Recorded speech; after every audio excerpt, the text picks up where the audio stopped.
Hello friends, स्वागत है आप सभी का हमारे इस यूट्यूब चैनल हिंदी साहित्य बाय पूजा पांडे में। आज की इस वीडियो में हम पढ़ने वाले हैं भाषा शिक्षण में दृश्य एवं श्रव्य साधन क्या होते हैं। यानी जो हमारी शिक्षण सहायक सामग्री है वो भाषा शिक्षण में किस प्रकार से हम उपयोग करते हैं। जो दृश्य श्रव्य साधन होते हैं उनका अर्थ, परिभाषा, उनके अलग अलग प्रकार और उनके उद्देश्य एवं प्रयोग को हम देखेंगे।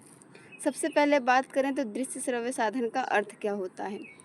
तो जो दृश्य श्रव्य सामग्री होती है इसका प्रयोग छात्र और विषय सामग्री के माध्यम से अंतःक्रिया को तीव्रतम गति प्रदान करके छात्रों को शिक्षोन्मुखी तथा जिज्ञासु बनाती है।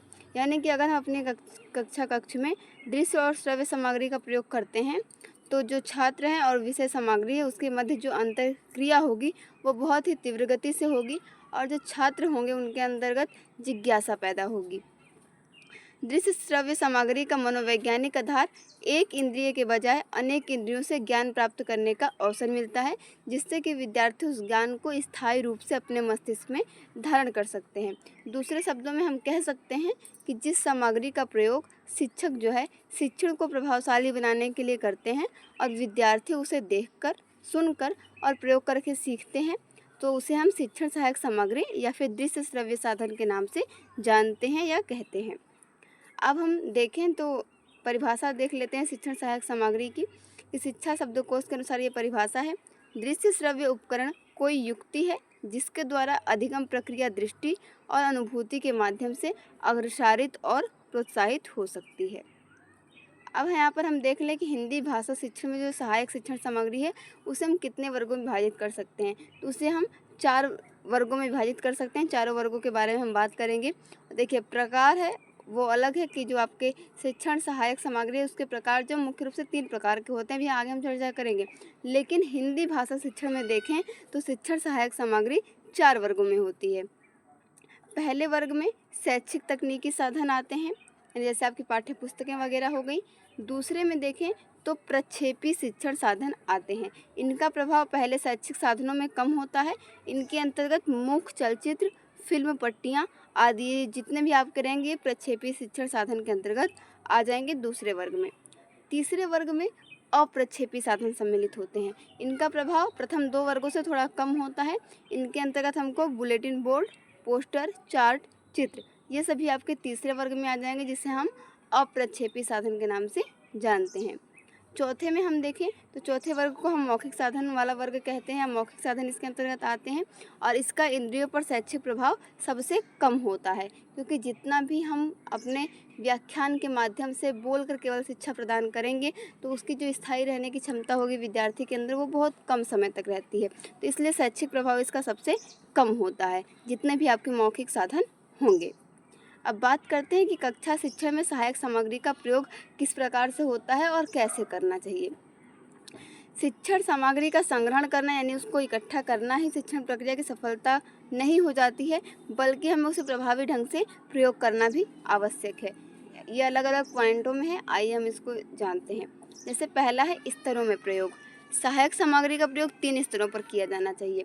सबसे पहले तो प्रस्तावना में, फिर प्रस्तुति में और फिर पुनरावृत्ति में, क्योंकि इन 3 स्तरों के जो लक्ष्य होते हैं वो भिन्न होते हैं और उसके बाद ही सहायक सामग्री का प्रयोग होना चाहिए। जैसे प्रस्तावना में छात्रों में रुचि उत्पन्न करने के लिए हम प्रयोग करेंगे आपके शिक्षण सहायक सामग्री का। प्रस्तुति में जो है कठिन प्रत्ययों के स्पष्टीकरण हेतु, जिसे हम काठिन्य निवारण भी कहते हैं। और पुनरावृत्ति में यानी रिवीजन में अवबोध विकसित करने हेतु, यानी बच्चे के अंदर ज्ञान उत्पन्न करने हेतु। दूसरा है आवश्यकता अनुसार प्रयोग। शिक्षण सहायक सामग्री का प्रयोग जहां आवश्यक हो वहीं पर किया जाना चाहिए। बिना आवश्यकता के यदि इसका हम प्रयोग करते हैं तो ये प्रभावी नहीं होगा और बल्कि छात्रों में क्या संशय पैदा कर सकता है। और इसके फलस्वरूप ये होगा कि जो कक्षा का डिसिप्लिन है, अनुशासन है, वो भंग हो सकता है। आपकी कक्षा में शोरगुल हो सकता है जिससे आपका शिक्षण बाधित हो सकता है। फिर है आपका चिंतन और अवलोकन हेतु पर्याप्त समय।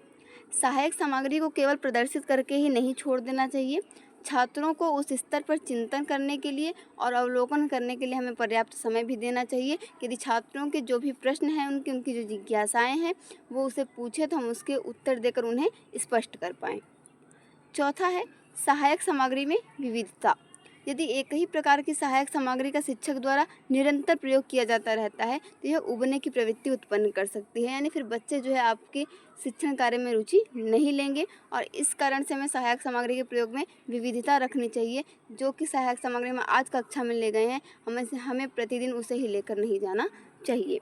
अगला है आपका सहायक सामग्री का प्रदर्शन। सहायक सामग्री को कक्षा शिक्षक की मेज पर बिखरी नहीं होनी चाहिए। प्रयोग के आधार पर हम उन्हें क्रमबद्ध रूप से नियोजित करना चाहिए। शिक्षक को यह भी ध्यान रखना चाहिए कि सहायक सामग्री छात्रों को स्पष्ट रूप से दिखाई दे। किसी भी स्थिति में शिक्षक को सहायक सामग्री को हाथ में लेकर नहीं घूमना चाहिए, यानी हमें इस आधार से सहायक सामग्री का प्रदर्शन करना चाहिए कि चाहे पीछे ही बैठा हुआ विद्यार्थी क्यों न हो, उसे भी वह स्पष्ट रूप से दिखाई दे, वह उसके प्रयोग को समझ सके। फिर है प्रयोग के बाद सहायक सामग्री का हटाना। जब हमने शिक्षण सहायक सामग्री का प्रयोग कर लिया, बच्चों को उसके माध्यम से शिक्षा दे दी, तो हमें उसे वहाँ से हटा देना चाहिए और एक से अधिक सहायक सामग्रियों को छात्रों के सम्मुख नहीं रखना चाहिए, क्योंकि ये उनके अधिगम में बाधक हो सकता है। अब आइए हम देखते हैं कि दृश्य श्रव्य उपकरण के कितने प्रकार होते हैं। मुख्य रूप से इसके 3 प्रकार होते हैं। पहले में आपका आता है श्रव्य सहायक सामग्री, दूसरे में दृश्य सहायक और तीसरे में श्रव्य दृश्य सहायक। तो पहला है श्रव्य सहायक सामग्री। देखें इसके अंतर्गत कौन कौन सी सामग्रियाँ आती हैं। इसके अंतर्गत वह उपकरण सम्मिलित किए जाते हैं जिन्हें केवल श्रवणेंद्रिय का प्रयोग करके किया जाता है, यानी कि हम इसे केवल सुन सकते हैं। जैसे आपका ग्रामोफोन हो गया, रेडियो हो गया, टेप रिकॉर्डर हो गया या लिंगुआ फोन हो गया, ये आपकी श्रव्य सहायक सामग्री हैं। दूसरा है आपका दृश्य सहायक सामग्री। ये जो है बहुत ही इम्पॉर्टेंट है यहाँ पे। इसके अंतर्गत उन सहायक सामग्रियों को सम्मिलित किया जाता है जिनके प्रयोग में केवल आँखों का प्रयोग किया जाता है, और ये वे साधन हैं जिनको कक्षा शिक्षण के दौरान आँखों से देखकर छात्र लाभान्वित होते हैं। जैसे श्यामपट्ट, चित्र, रेखा चित्र, globe, chart, graph, model, bulletin board, स्लाइडें, film strip, flannel board, magic लालटेन, चित्र विस्तारक यंत्र जिसे हम जूम करके देख सकते हैं, वास्तविक वस्तुएं इत्यादि, ये सभी आपके दृश्य सहायक सामग्रियां हैं। और इन सभी से आप कई बार आपके जो परीक्षाएं हैं, जैसे आपका सीटेट हो गया या अन्य कोई भी परीक्षा जहां हिंदी शिक्षण से प्रश्न या टीचिंग एप्टीट्यूड से प्रश्न पूछे जाते हैं, तो वहाँ पे पूछा गया है। तो इसको हम विस्तार में पढ़ेंगे। आपकी एक एक जो ये सहायक सामग्री है उसके कितने प्रकार होते हैं, हम किस प्रकार से प्रयोग करते हैं, या आने वाली वीडियो में हम इसे विस्तार से पढ़ेंगे। अगला आइए हम देखते हैं दृश्य श्रव्य सहायक सामग्री। इसमें वे सहायक सामग्रियाँ आती हैं जिनमें कि हम श्रवणेंद्रियों एवं चक्षु इंद्रियों यानी कि कान और आँख दोनों का प्रयोग करके साथ साथ करते हैं या देखते हैं। ये वे साधन हैं जिनको छात्र देखकर एवं सुनकर लाभान्वित होते हैं, जैसे कि टेलीविज़न, चलचित्र, VCR, वीडियो टेलीकॉन्फ्रेंसिंग, कंप्यूटर। ये सारी हमारे दृश्य श्रव्य सहायक सामग्रियाँ हो जाएंगी।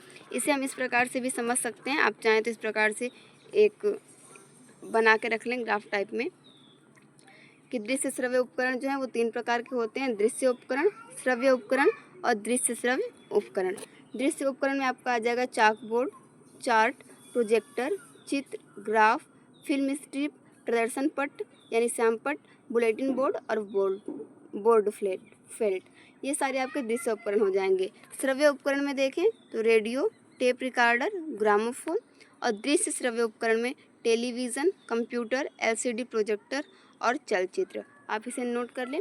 यहाँ से प्रश्न पूछे गए हैं परीक्षा में, इसलिए हम इसे विस्तार से अगली चर्चा में सभी को पढ़ेंगे। मिलते हैं नेक्स्ट वीडियो में एक नए टॉपिक के साथ। Thank you for watching this video.